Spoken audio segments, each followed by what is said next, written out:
It's Kane, 103.7 FM, DJed up inside the place, deep undercover at the Undercover Festival. And guess what? Dial 999 because they're right here in the building. Can I get you to introduce yourself, my brother? Hi, CJ. Yeah, my name's Nick Cash, lead singer and main man with 999, songwriter. Ex-Kilburn and the High Roads with Ian Jury. Hey. I'm getting that in. That was a good one. I'm glad that's in there, man. I'm glad that's in there. That's some foundation business, man. So here we have been going for a long time, and it's great to be here tonight in Bisley, and it's a great show, eh, CJ? It is a great show. It's a proper great show. Let me ask you about it. How did you come to be involved with Undercover? How important are things like Undercover Festival? Well, it's brilliant. We actually did the Guild Fest the other year. Yeah. That was a good one as well. And we did the dry one, fortunately. Right. It's been nice and dry. And then Guy. The dry one. Do you remember? Do you remember the wet one? Yes, I do. It got on all the news and everything. Yeah. It was terrible, man. Yeah. But the thing is, the same people who helped us there put us on here tonight. So it's Mick. That's nice. And, do you feel a special sort of relationship with this area, this locality? Yeah. Well, you see, We've done so many shows all around the area, really, you know. Yeah. And we've been going since like 1977, so there's no territory we don't cover a few times, man. But you know. Now let me ask you to wind back to that Jubilee 1977 year. Yeah. Tell us about the formation of your musical trajectory. Well, it was we started at the beginning of punk, really, you know, and. We used to put adverts in the back of the Melody Maker, wanted punk rock musicians for a band. And all these great people turned up, like Chrissy Hine turned up. What? She turned up, and John Moss from Culture Club. Yes. Tony James from Generation X. You know. Wow. Dolphin from Stiff Little Fingers. All sorts of people came to the audition. And it was a big melting pot. A lot of people who were interested in that sort of thing at the time. And we all sort of rehearsed together, and various bands got formed and everybody went off and did it, you know. Some of them fell by the wayside, some of them have done very well, and some of them keep going like us. And we're here tonight with, you know, TV Smith, 999, you've got Chelsea, you've got, you know, and it's great, you know.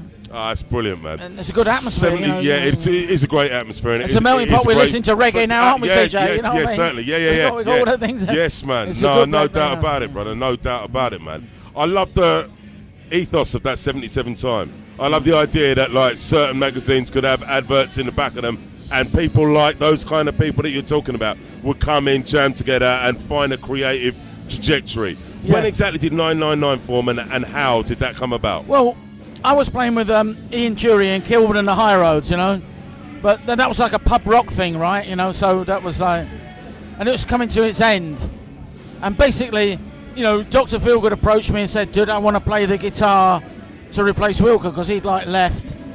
But I didn't really want to sort of step in and do that. I wanted because there's a new buzz and a new thing happening, you know, that trajectory you're talking about.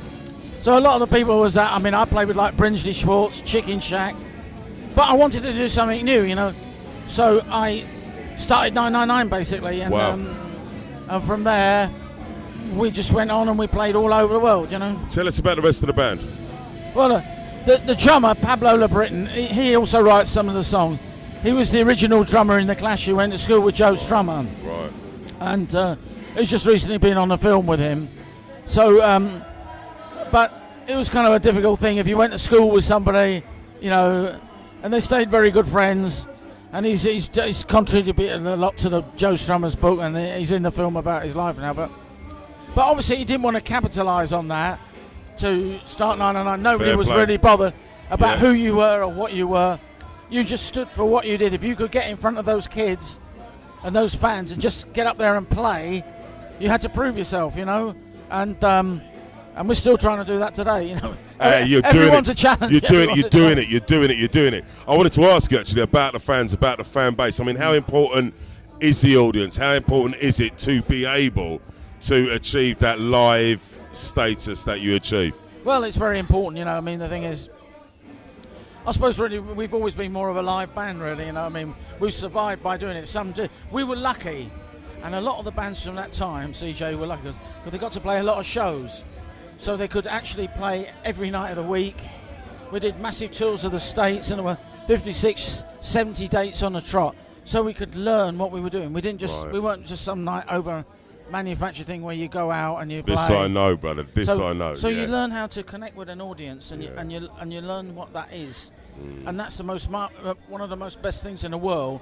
If you can get with somebody or get with an audience, get through to them, and then go, and then you take off and you go somewhere else where you can't always go, Yeah. So it's like a big empathy. It's the best thing in the world, no, so many people would love to do that, Yeah. But, yes. Yeah. It's such a different vibe that's capitalising on the money to be made in the music industry these days, with the behind the scenes creation of what they think. The chefs will make what they think will sell to people, but the 999 ethos is to take it directly to the people. That's right. I think it's a shame what's happening.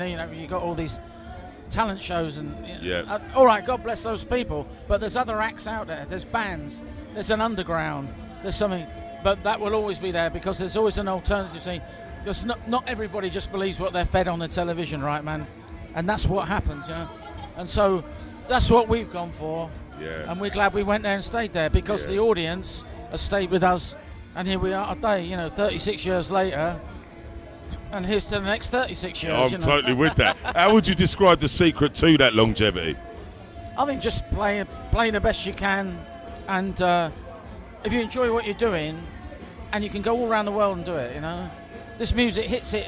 I mean, I was speaking to somebody the other day who came to see it. I said, well, where did you come from, man? He said, well, I come from Venezuela to see it, So, well, that's a long way. He said, yeah, but it's been worth it, And it's great to think you can touch somebody in Venezuela as much as you can touch somebody in Bisley. I'm not saying one is more important than the other, CJ, yes. but it's fantastic, Yes. And I like it because of the music, what it is, the underground, Yeah. the power, they know all that. Yeah. They've studied it, they like it, That's a fascinating thing, actually, that you touched on there. The fact that people are studying the foundations these days, I mean, what do you think about that? Are you impressed with the critical reflection on the music, or would you rather let the music speak for itself? I mean, how would you feel about that? I don't want to give you a false set of options there, actually, but I'd like to ask you what you think about the studying of it. I think really what it is... It's not either or, is it? It's not either or. I think, CJ, I think to help you out and to help me out, I think what happens is that perhaps the people who listen to it initially, they've grown a bit older, but they're young kids and people listen to it. And then they said, hey, that's for me. That's got something different. That's alternative.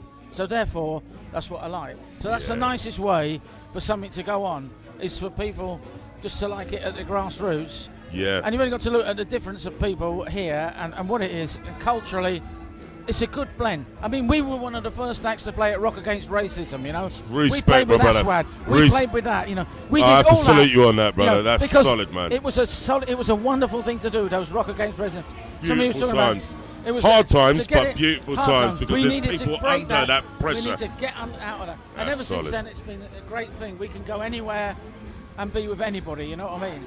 And music breaks down the barriers, and the more barriers it breaks down, the better. And that's the best thing I've done in my life, is to break down perhaps a few barriers, and just to play and to get off on that. 999. I'll tell you what, it's an emergency call, but it's a call that's worth making. You're listening to 999 on Kane 103.7 FM.